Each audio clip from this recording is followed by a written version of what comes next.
Šajā adventu laikā cits starp tematisko bībeles stundu starpā un vidū pievērsīsim arī īsu uzmanību tieši adventu laikam, kas ir gavēņa laiks, bet īpaši šī laika saturam. Proti, mēs vārdu advents tulkojam kā atnākšana, un tāda vispār zināma terminu ikgadīga šīs svētku un priekšsvētku laika locīšana, atnākšana, bet runa ir par mūsu Kunga Jēzus Kristus atnākšanu, un mēs šo laiku pavadām lielākoties un vispār izplatīti kā laiku, kad mēs sagaidām Kristus dzimšanas svētkus, Ziemassvētkus, kad pieminam viņa pirmo atnākšanu godībā, bet vienlaikus mēs šo laiku arī svinam un pavadām kā laiku, kurā pieminam viņa otro atnākšanu.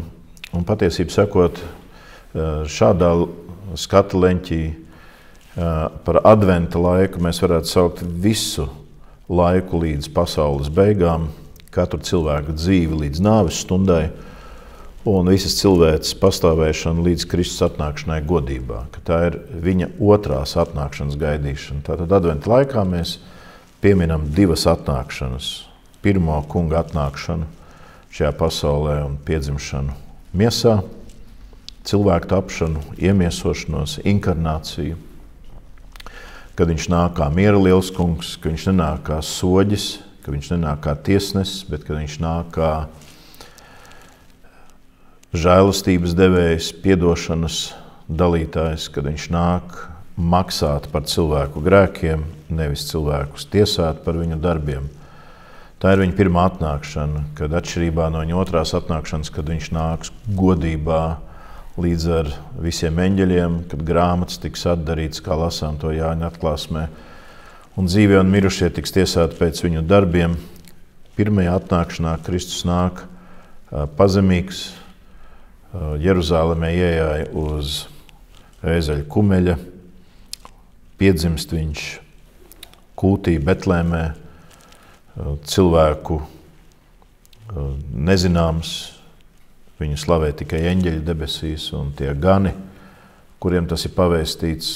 Pilnīgi citādāk ir viņa otrā atnākšana, kad viņš nāk godībā, kā zibens izšaujas no vienas debesu puses līdz otrai, kā raksti saka, ka tā būs Dieva dēla atnākšana, kad nebūs neviena cilvēka, kurš nevarētu cilvēcei pamanīt Kristus nākšanu godībā. Divas atnākšanas. Pirmā tātad pazemībā, lēnībā, nākšana kā upurim, lai sevi atdotu par pasaules dzīvību, un otrā atnākšana savukārt jau godībā.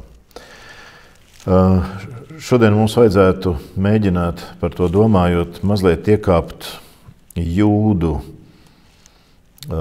rabīnu, tautas, kas tiek rabīnu mācīti tādās kā kurpēs un iejusties viņu ādā par Mesijas nākšanu.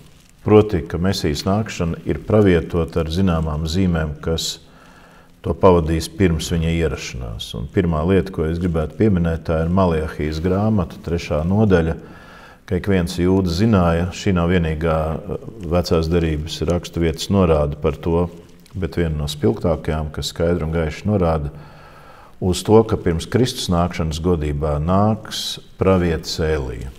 Par pravieti Ēliju mēs zinām, ka viņš nepiedzīvoja fizisko nāvi uz zemes, bet ka pravietis Ēlija savā skolnieku un mācekļa Elijas acu priekšā ugunīgos ratos tika pacelts debesīs.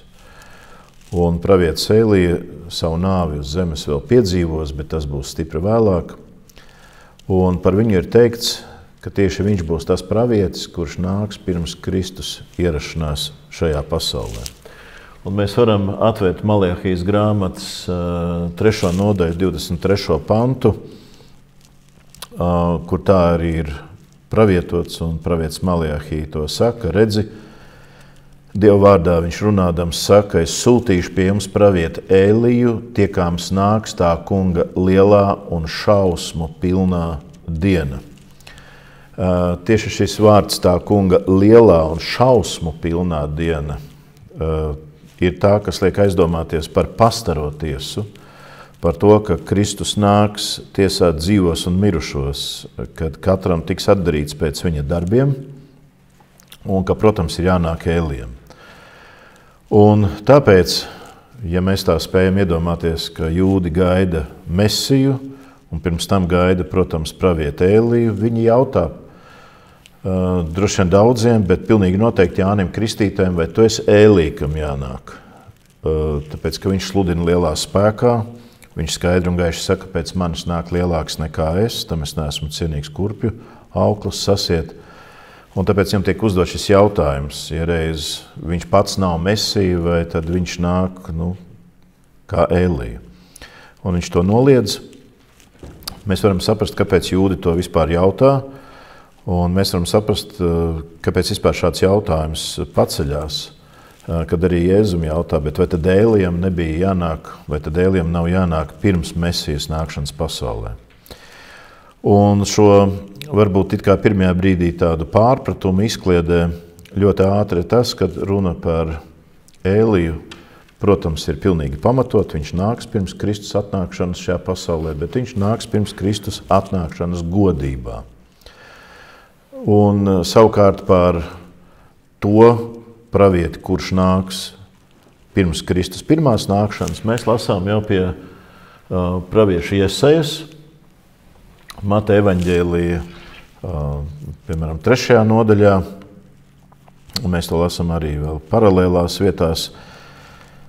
Proti, tie panti, kas mums ir bieži citēti un zināmi, ka tādienas dienās nāca Jānis Kristītājs un sludināja Jūdejas tuksnesī, atgriezieties no grēkiem, jo debesu valstība ir tūk klāt pienākusi, jo šis ir tas, par kuru pravietis Jesaja runāja sacīdams, saucēja balss tuksnesī, sataisiet tā kunga ceļu, dariet līdzenes viņa takas. Un Jānis sludināja ar vārdiem, nesiet pienācīgus atgriešanās augļus, cirvis kokiem jau pie saknes pielikts, ik viens koks, kas nenes labus augļus, top nocirsts un iemests ugunī. Es kristīju ar ūdeni uz atgriešanos no grēkiem, bet tas, kas nāk pēc manis, ir spēcīgāks par mani. Viņš kristīs jūs ar svēto garu un uguni. Tam vēteklis rokā viņš tīrīs savu klonu, viņš sakrās savus kviešus klētī, bet pelavas sadedzinās ar neizdzēšamu uguni.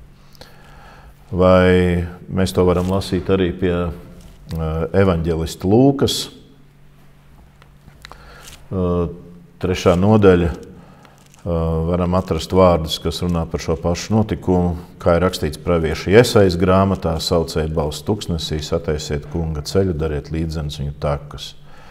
Katrai ielējai jātop pildītē un katram kalnam un pakalnam nolīdzinātam, kas līkstam jātop taisnam, kas celmains par staigājumu ceļu. Un visai miesai būs redzētā kunga pestīšana. Un tad mēs lasām, protams, tālāk, ko Jānis Kristītājs pamāca cilvēkiem, kā viņiem atgriezties, norāja tos, kas nāk to darīdami ārišķīgi,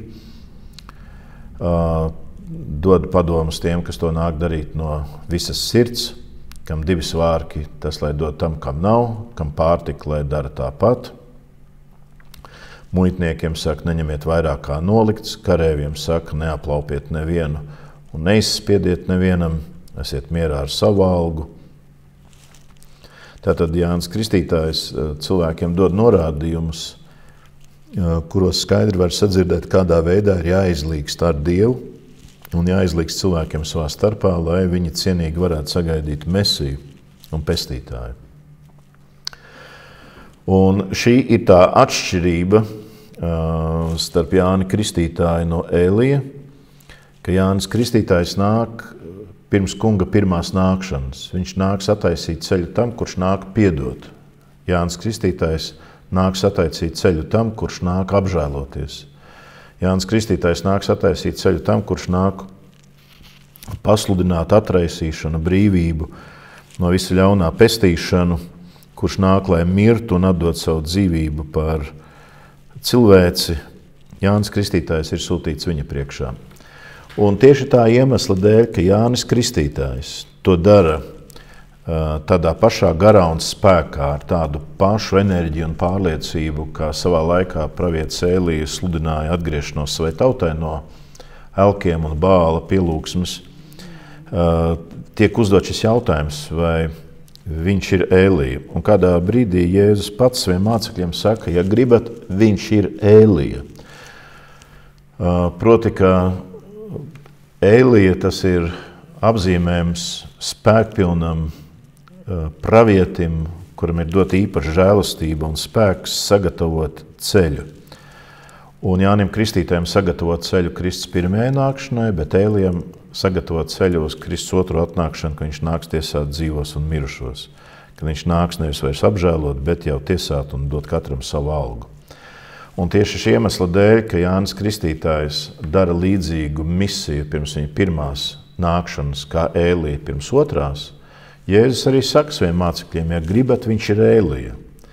Tā nozīmē, ka viņš sataisa ceļu man pirms šīs pirmās nākšanas, kā Ēlija pravietis, ko jūs pazīstat no vecās darības notikumiem un jūdu tautas vēstures, viņš sataisīs pirms otrās. Un, protams, kā arī Jānis Kristītājs sludina, kā mēs to lasām Ēlijas garā. Tātad viņš sludina tuksnesī ar milzu pārliecību un spēku, ka pie viņa iziet Jeruzāleme, Jūdeja, pie viņa nāk farizēji, garīgas autoritātes, tātad cilvēki, kuri līdz šim ir turējuši sevi kā tādu augstāko autoritāti garīgās lietās, pat viņi iznāk, ja ne gluži kristīties pie viņa, tad vismaz jautāt vai izzināt, viņi viņā jūt kādu īpašu spēku. Un lūk, šīs divas lietas, ka pats kungs Jāni Kristītāju nosauc par Ēliju, ja gribat, viņš ir Ēlija, kam bija jānāk. Un to, ka daudz cilvēki arī pašam Jānim Kristītājam to jautā, ir radusies tā nekrietnā argumentācija visādiem reinkarnācijas vai dvēseli pāriemiesošanās maldu piekritējiem, ka lūk, kā pat Bībelē ir rakstīts par dvēseli pāriemiesošanos, ka Ēlija ir iemiesojies Jānī Kristītājā. Un šī ir viena tāda rakstu vieta, kas to apliecina, citu rakstu vietu nav, jo tās kristīgā baznīca ir dzēsusi no senākiem svēto rakstu kodeksiem. Nu, un tam līdzīgi, kā tautā saka, slima suņa murgi, kad nevis iedziļinoties, ko saka svēto rakstu konteksts, bet izmantojot kaut kādas atsevišķas no konteksta izrautas frāzes no paša Kristus, no cilvēku teiktiem vārdiem, tas tiek pakalpināts šai maldu teorijai un ieskatiem par dvēseli pāriemiesošanos. Tā ir viena lieta, kuru noteikti vajag pieminēt, jo pat kristiešu starpā ir cilvēki, kas ik pa brīdim šo vīrusu saķer, aizdomājās, tā kā sāk domāt varbūt tiešām, ka Bībelē ir dzēsta krietni reinkarnācijas un dvēseli pāriemiesošanās ideja. Nē, raksti nav pretrunīgi, neviens pants nav pretrunīgs citam pantam svētajos rakstos, un ja mēs lasām ebreju vēstulē, ka cilvēkam ir nolikts vienreiz mirt un seko tiesa, ka cilvēkam ir vienreiz nolikts mirt un pēc tam viņš tiek izvērtēts un šādā izvērtējumā gaida savu augšām celšanos, miesas augšām celšanos, tad tur ir skaidrs, ka cilvēkam ir vienreiz nolikts mirt, tad vienreiz dzīvot, vienreiz mirt un nekāda pārdzimšana un otrreizējā dzīvošana nav. Esmu dzirdējis tādu interesantu lietu, ka viens no savā laikā pat Padomju Savienībā tādiem pseidopraviešiem, protams, ka viņš nevarēja uzstāties kā garīga personība, bet vairāk kā tādas netradicionālas, psiholoģiskas vai citu jomu pārstāvis, ebrejs pēc izcelsmes, Polijā dzimis, daudziem zināms, tāds medijs, Staļina protežēts. Negribās pat saukt uzvārdu, lai nebūtu lieka nevajadzīga meklēšana Googlē, bet kas jau zina, tie nopratīs. Viņam reiz tika uzdots vienā no tādiem masu seansiem, kuros viņš cilvēkiem pareģoja kaut kādas nākotnes lietas, it kā lasīja viņa domas, jautāja par dvēseli pāriemiesošanos, un tad viņš tā kā uzlēja uz divām dzirnavām vienlaicīgi ūdeni. Viņš teica, ka principā tas nenotiek, Bet ļoti retos gadījumos dvēseles īpašai sagatavošanai mūžībai Dievs reinkarnāciju pieļauj. Nu, tas bija tā kā pa labu kristiešiem un pa labu arī kādiem, kuriem šī ideja ļoti tā, patika. Principā šī vienīgā rakstu vieta, kad pats kungs saka, ja gribat, Jānis Kristītājs arī ir Ēlija, tad tai nozīmē, ka viņš to dara līdzīgi vecās derības pravieša Ēlija spēkā, tādā pašā enerģijā, pārliecībā, bet viņš to dara sagatavojot cita veida Kristus atnākšanu pasaulē nekā tad, kad viņš nāks otro reizi. Tā ir viena tāda garām ejot detaļa, kas jāpiebilst. Un par Jāni Kristītāju mēs lasām pie pravieša Iesajas un lasām arī Marka evaņģēlijā paralēli to, ko jau esam uzklausījuši un pieminējuši.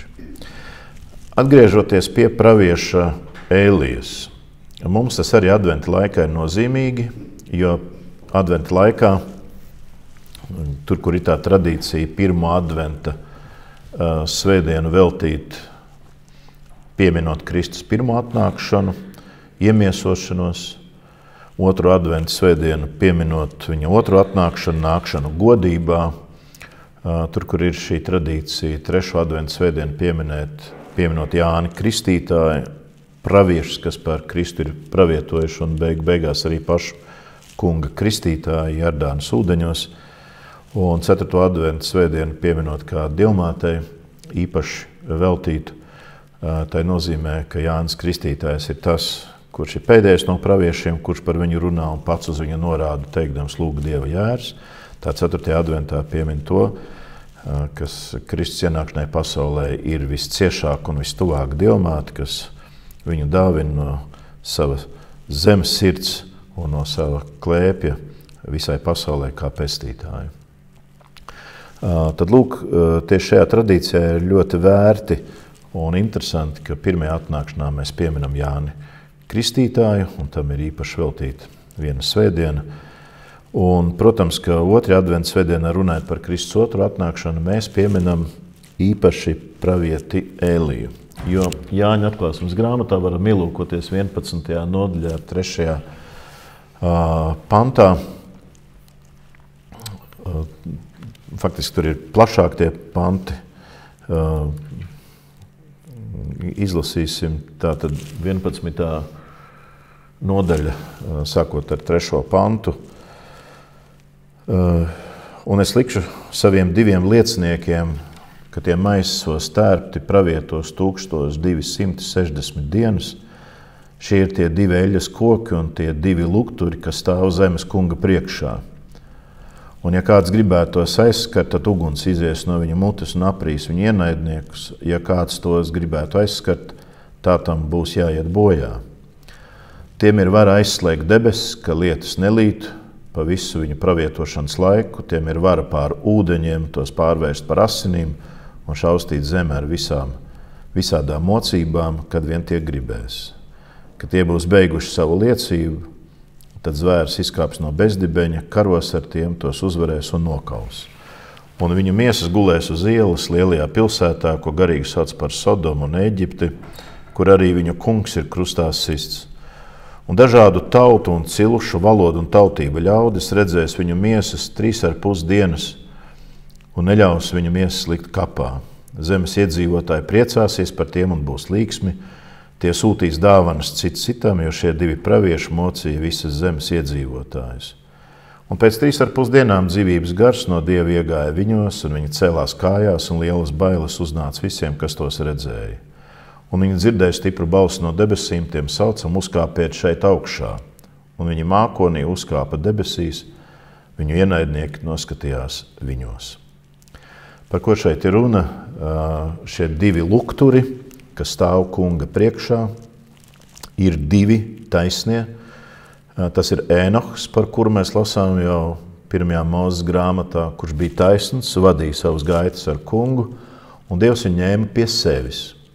Tātad Ēnohs nepiedzīvoja savu fizisko nāvi uz zemes, un otrs cilvēks, kurš nav piedzīvojis fizisko nāvi uz zemes, kā jau minēts, ir Ēlija, kurš ugunīgos ratos uzbrauc debesīs. Lūk, šie 2 ir tie pravieši, kuri kā divi eļas koki un divi lukturi, kas stāv kunga priekšā, nonāks uz zemes un sludinās. Tas būs ļoti kritiskā garīgā situācijā pasaulē, kad baznīca līdzīgi nošķirstam peldēs visu pasauli aptverošajā bezdievībā, apgrēcībās, un tikai viņi tiks īpaši paglābti no antikrista valdīšanas ietekmes. Tikai baznīca, kā līdzīgi nošķirsts plūdos, un tie, kas šķirstā izdzīvos, tā arī klejojošā baznīca būs tie, kas varēs pastāvēt. Bada laikā, kad valdīs bats, kad pār viņiem būs īpaša Dieva žēlastība, kā līdzīgi pār jūdiem tuksnesī, ka tiem nedila drēbes un kurpes, un ka tie savā laikā saņēma barību, kur tās nebija. Tā kristieši bada laikā pārkrustīs smiltis un ēdīs kā graudus, koka lapas, kā barību 2 nedēļu garumā, kā to pravietojuši ir daudzi baznīcas tēvi.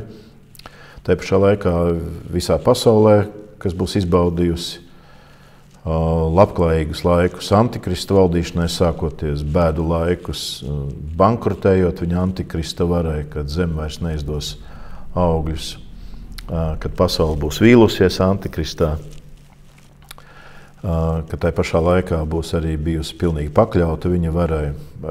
Tieši šajā grūtajā laikā nāk šie 2 pravieši, un baznīcai būs prieks dzirdēt viņu sludināšanu laikā, kad Dieva pretinieki nespēja stāvēt pretīm viņu gudrībai, sludināšanai, un ja Kristus nāk tiesā, tad viņš arī vēl dod žēlastību atgriezties. Un šie 2 pravieši būs apveltīti ar īpašu spēku, un te mēs varam sazīmēt līdzību ar Eliju vecajā derībā, ka varēs aizslēgt debesis, ka lietus nelīt, un kā Elija lūdzās, lai debesis atvērtos un lietus lija. Tiem ir vara pār ūdeņiem, un tā tālāk visu, ko esam nolasījuši no 11. nodaļas. Bet ir arī rakstīts, ka viņi piedzīvos savu fizisko nāvi, kad viņi savu liecību būs nodevuši, tad viņi tiks nogalināti, un viņu miesas gulēs 3,5 dienas uz ielas. Šodien jau, lai gan Jāņa atklāsmes grāmata ir turpat 2000 gadu veca, tā apraksta notikums, kas ir iespējams tikai mūsu laikmetā, ka 3,5 dienu laikā visa pasaule savstarpēji var tikt izziņot par šo notikumu, cilvēki viens otru sveiks ar šo taisnību sludinātāju nāvi, ka tomēr pasaulē valdošā grēka ideoloģija ar visu, ko mēs šodien kā tādas priekšvēstnešus LGBT, dažādu progresīvo kustībās saskatām, ka tā būs tāda visaptvaroša netīrības pasaule, ka pasaules sveiks, ka tas uzzipsnījums, uzplaiksnījums, ar ko šie pravieši būs ieradušies, lai vēl dotu atgriešanās iespēju un pasludinātu patiesību, ka tā tomēr tiks aprakta ar viņu nāvi, un ka valdnieki un tautas un cilšu cilts viens otrus apsveiks un apdāvinās ar šo notikumu. Līdzīgi kā tas ir šodien, kad kādā valstī tiek pieņemts pret Dievu bausli vērsts likums, tad ir noteikti sabiedrības daļa, kas naktsklubos, bārās, bibliotēkās svin to kā svētkus, plaudē, liksmo, gavilē. Mēs redzam to Jāņa atklāsmes grāmatā kā tādu globālu visas pasaules notikumu, ka taisnības sludinātāji tiek nogalināti, tad grēkā pagrimusī pasauli gavilē un apdāvinās savstarpēji. Kā mēs uz gaidāmiem Ziemassvētkiem, tā tie uz patiesības nonāvēšanu dāvinās viens otram dāvanas. Taču pēc 3,5 dienām viņi savu fizisko nāvi piedzīvojuši līdzīgi visiem cilvēkiem, dzirdot balsi no debesīm, uzkāpiet augšā, mākonī uzkāps debesīs. Un tad visi, kas būs līksmojuši par viņu nāvi, neļaudam viņus apbērēt, lai visos ziņu kanālos varētu rādīt šo taisno nonāvētās miesas, atdzīvināt uzkāps godībā. Un tad ir jāsaka tā, ka pasaulē skaidri parādīsies taisnie ir ar savu piederību debesīs, bet tie, kas grimst, tie grimst grēkā, tie nogrims arī pazušanā. Lūk, viens no šiem ir pravietis Ēlija līdz ar Ēnohu, par kuru mēs lasām, un tāpēc mēs varam redzēt, ka Maliahijas grāmatas 3. nodaļa ļoti sasaucās ar Jāņa atklāsmes grāmatas 11. nodaļu, un tur runa tiešām ir par pravieti Ēliju, kurš nāks pirms Kristus atnākšanas, tikai pirms otrās atnākšanas. Un savukārt pravietis Jesaja runā par to, kas piepildās mums aprakstīts evaņģēlijās par Jānu Kristītāju, kurš nāks līdzīgi Ēlijam, spēkā, garā, varenībā, bet sataisīs ceļu pirms viņa pirmās nākšanas un aicinās cilvēkus uz izlīgumu. Mums ir viena īpaša līdzība, kurai mēs varam vēl pievērst šīs Bībeles stundas ietvaros uzmanību. Tā ir Mateja evaņģēlija 22. nodaļa.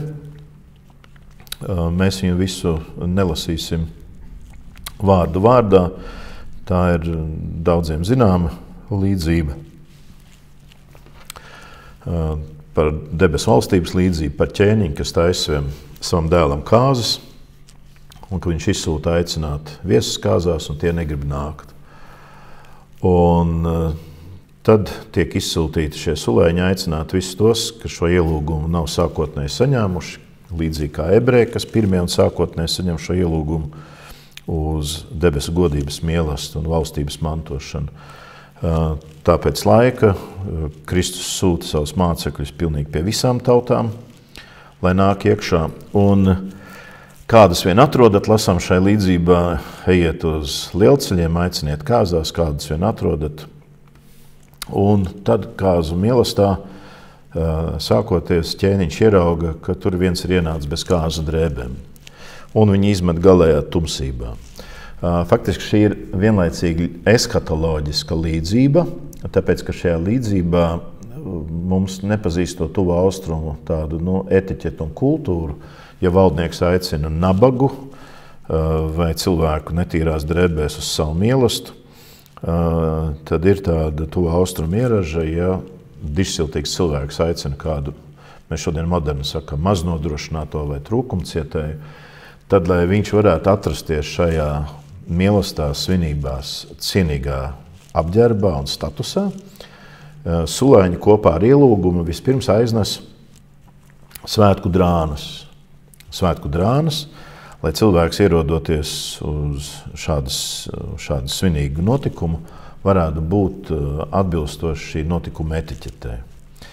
Un tas nozīmē, ka cilvēks, kurš ir ieradies bez svētku drānām, vienkārši nav vīžojis tās uzvilkt. Un šeit runa ir par to, ka pirms Kristus pastarās tiesas, kad cilvēki tiek aicināti godībā, kurā nevarēs ieiet nekas, kas ir nešķīsts, netīrs, visiem cilvēkiem tiek dota iespēja vispirms ietērpties Kristus taisnības drānās, Kristus nopelnā, mazgāties kristībā, tik greznotiem svētapšanā ar viņa miesas un asins, kā tāda svētapšanas avotu un spēku un žēlastībām.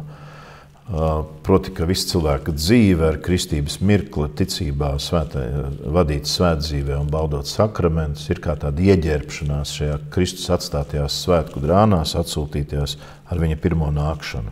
Un, ja cilvēks ierodās pasturot tiesu, tad viņš nevar atrast šajās taisnības drānās un Kristus taisnībā ietērpts kā necienīgs. Savukārt, ja cilvēks, kuram dzīvē bija dota žēlastība ietērpties, viņam tika sludināta Kristus pirmā atnākšana, tika sludināta Kristus pirmās atnākšanas piedošana, apžēlošana. Cilvēks to nav vīžojis uzvilkt, pieņemt, noticēt un tajā iedzīvoties. To, protams, ka viņa otrajā atnākšanā viņš būs līdzīgs cilvēkam, kuram sasien rokas un kājas un kur izmet galējā tumsībā. Kā saka Antonijs Suroškis, mēs tiksim tiesāti lielā mērā nevis pēc grēkiem, jo tad neviens nepastāvētu, bet arī lielā mērā pēc tā, kā cilvēks būs attiecies pret Kristus nākšanu pasaulē. Kā Kristus pirmā atnākšanas pasludināšana būs pieņemta vai noraidīta. Vai tas, kas Dievam ir visdārgākais un upurēts cilvēku dēļ, būs palicis cilvēku nevīžības, neievērošanas un vēl kaut kādā veidā nenovērtēts, jeb tas arī tiks dziļā ticībā novērtēts, pieņemts un cilvēks būs ietērpies taisnības drānās. Tā mēs šo līdzību saprotam. Un noslēgumā gribētos teikt, ka starp šo pirmo nākšanu miesā un starp otro nākšanu godībā, kā mēs to lasām Mateja evaņģēlija 25. nodaļā, kad viņš nāks 31. pantā rakstīts ar visiem eņģeļiem godībā, mums ir vēl viena Kristus nākšana starp šīm abām atnākšanām pa vidu. To nevar saukt par trešo, tāpēc, ka tā ir nemitīga. Un ar to es gribētu noslēgt, proti, ka Kristus sākot sludināt, pasaulē atklāja evaņģēliju, labo vēsti. Viņš atklāja sevi un savos vārdos viņš atklāja savu mācību un sevi pašu. Un katrā misijas notikumā, pasākumā cilvēkiem Kristus nāk caur šo Dievu vārdu pasludināšanu. Nepavēlti mēs to lasām pie apustuļu un vēstulēs, cik tīkams ir to kājas, kas nes pestīšanas vēsti. Tātad Kristus nāk caur saviem sludinātājiem, caur savas baznīcas misionāriem, kalpotājiem, cik tīkams ir to kājas, kas nes pestīšanas vēsti. Tātad Kristus nāk, adventa laiks ir vienmēr, kad Kristus nāk caur savu vārdu. Un vienlaicīgi mēs zinām, ka Kristus nāk arī pie mums savā miesā un asinīs. Viņš sevi sniedz pasaulē miesā un asinīs. Un mēs varam sacīt, ka viņa atnākšanai šādā veidā ir tāda divējāda nozīme. Vispirms, kad mēs kļūstam ticīgi, viņš ierodās pie mums. Un tad līdzīgi, kā kad roka aku, kad ir noteikta vieta, kad ir iedzīta pirmā lāpsta un pirmais ziļums ir izrakts, tad šo vēsti no jauna un no jauna dzirdot, līdzīgi kā liek katru dziļumā jaunu grotu, mēs šo vēstu arvien dzirdot, arvien vairāk viņu saņemam sevī. Viņa atnākšana kļūst mūsos arvien dziļāka mūsu sapratnē, ka mūsu prāts un sirds to par vien vairāk apgaismot ar vēl lielāku viņa pietuvošanos mums. Un lūk, šī viņa nākšana vārdā un sakramentā nostiek starp šo pirmo un otro atnākšanu. Kristus nemitīgi atnācis pirmo reizi atstāja mums evaņģēliju un savu miesu un asinis noslēpumu, un viņš saka, ka mēs to dzirdēsim un to baudīsim, līdz viņš atkal nāks godībā. Mēs to dzirdam katrā liturģijā, līdz viņš atkal nāks godībā. Tāpēc adventa laikā mēs pieminam viņa pirmo nākšanu, mēs pieminam to, ka visa pasaule gaida viņa otro atnākšanu, un faktiski viss cilvēks laiks līdz pasaules galam ir adventa laiks, bet vienlaicīgi mēs pieminam, ka starp šīm divām nākšanām Kristus nemitīgi pie mums nāk un ņem mājvietu caur savu vārdu un caur savu sakramentu. Tāpēc ne tikai adventa laikā, bet jo sevišķi svinam dievkalpojumus, apzinoties to, bet arī visā mūsu dzīves laikā un līdz tai dienai, kad pasaulē tiks nosvinēta pēdējā euharistija un pēdējais vakarēdienas. Lai Dievs svētī adventu laiku, kas vēl atlicis.